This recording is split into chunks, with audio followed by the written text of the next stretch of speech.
Əgər dünyanın ən sakit, ən zəngin və ən yaşamalı ölkəsini axtarırsansa, doğru yerdəsən. Bugünkü verilişimizdə səni Norveçin sirli dağ yolları, pulsuz təhsil sistemi və insanı heyrətə salan həyat tərzi ilə tanış edəcəm. Bəs görəsən, bu ölkədə yaşamaq doğrudanmı cənnət kimidir? Gəlin birlikdə kəşf edək.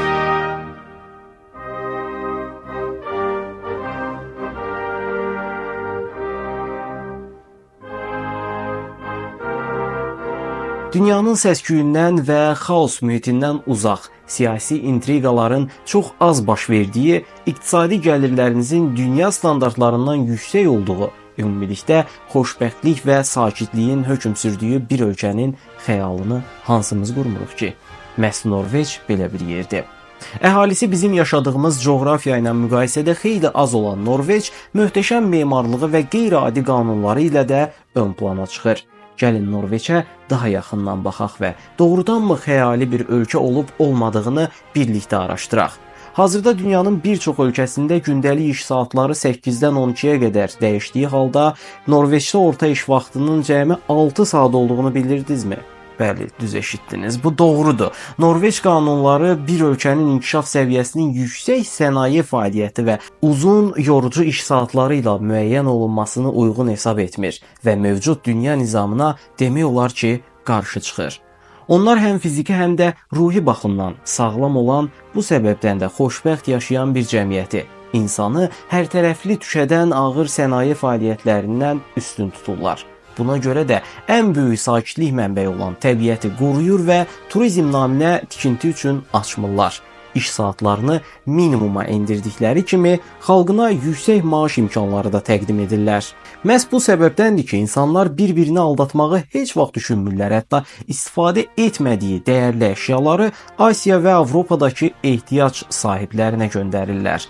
Nəticə etibarilə Norveç hökuməti vətəndaşlarının ailələri və dostları ilə daha çox vaxt keçirmələrini, şəxsi hobbilərinə daha çox vaxt ayırmalarını hədəfləyir. Beləliklə, sağlam və xoşbəxt düşüncəli insanlar yetişmiş olurlar. Hətta bu vəziyyəti o qədər irəli aparıblar ki, dünyada həbsxanaların məqsədi cəzalandırmaq və məhkumları cəmiyyətdən uzaqlaşdırmaq olduğu halda, Norveçdə isə qanunlar cəza çəkən insanları həyata yenidən qazandırmaq və eyni cinayəti təkrar etməmələri üçün onlara geniş imkanlar təqdim etməyə yönəlib.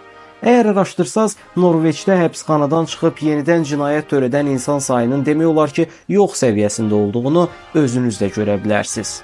Məsələn, məhkumların hər birinə limitsiz internet verilir və otel səviyyəsində şəxsi otaqlarda qalırlar. Darıxanda kofe hazırlayıb söhbət edə biləcəkləri bir oturma otaqları var. Hətta içində alış-veriş edə biləcəkləri bir supermarket belə mövcuddur.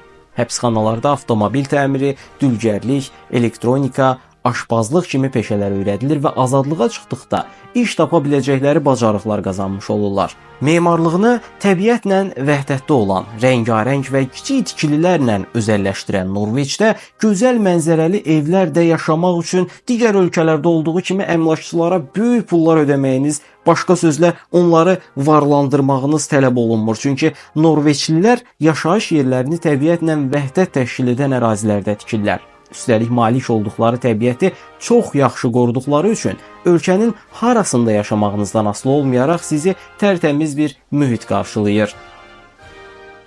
Yollar da təbiətin pozulmaması məqsədi ilə əsasən tunel və körpülərlə inşa edilir. Əhali az olduğuna görə demək olar ki, tıxac problemi yaşanmır və nəhəng otellərin tikilməsinə əsla müsbət yanaşılmır.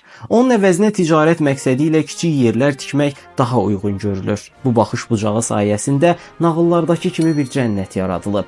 Bəs Azərbaycandan Norveçə necə getmək olar? Gəlin buna nəzər salaq. Norveç Şengen zonasına daxil olan ölkələrdən biridir. Buna görə də Azərbaycan vətəndaşları bu ölkəyə səfər etmək üçün Şengen vizası almalıdır. Ərizə sənədləri Bakıdakı VFS Global Norveç viza mərkəzində təqdim olunur. Bakıdan Norveçin paytaxtı Osloya birbaşa uçuşlar mövcud deyil, lakin bir və ya iki dəfə transferlə Avropanın müxtəlif şəhərləri üzərindən uçuşlar həyata keçirilir. Ortalama qiymət gediş-dönüş 550 manatdan başlayır. Biletin alınma tarixinə, bagaj seçiminə və transfer sayına görə bu qiymət 1300 manata kimi dəyişə bilir. Ucuz bilet üçün ən az 2-3 həftə əvvəl rezervasiya tövsiyə olunur.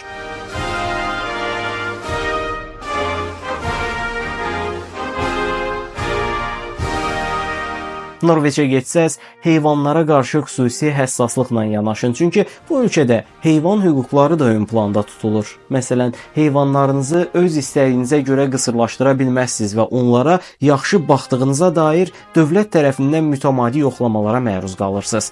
Təbiətdəki vəhşi heyvanlar insanları qorxulu bir varlıq kimi görmür, əksinə təbiəti insanlarla paylaşmaqdan zövq alırlar. Əgər onları ovlamağa çalışsanız, ciddi həbs cəzaları ala bilərsiniz.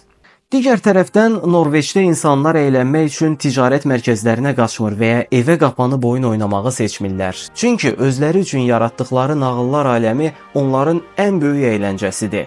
Göllərdə su idmanları ilə məşğul olmağı, dağçılıqla maraqlanmağı, insanlardan uzaqlaşıb təbiət gəzintilərinə çıxmağı və orada düşərgə qurmağı həyatlarının ayrılmaz hissəsinə çeviriblər.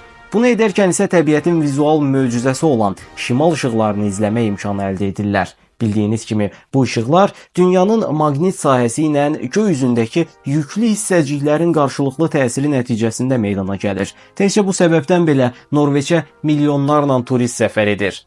Norveç eyni zamanda qış idmanları ilə də ön plandadır. Dövlət demək olar ki, bütün yaşayış məntəqələrində xizək mərkəzləri açaraq insanlara xidmət göstərir. Yayda isə bu soyuq cənnət dənizlərə girməyə əlverişli hala gəlir və insanlar özlərini əl dəyməmiş təmiz sularda üzməyə buraxırlar. Əgər Norveç vətəndaşısınızsa və hər hansı bir bacarığınız olduğunu düşünürsünüzsə, önə çıxmaq üçün məşhur olmağınıza və ya televiziya proqramlarına qatılmağınıza ehtiyac yoxdur. Dövlət istənilən sahədə məhsuldarlıq göstərən hər kəsə maddi dəstək və təşviqlər təqdim edir.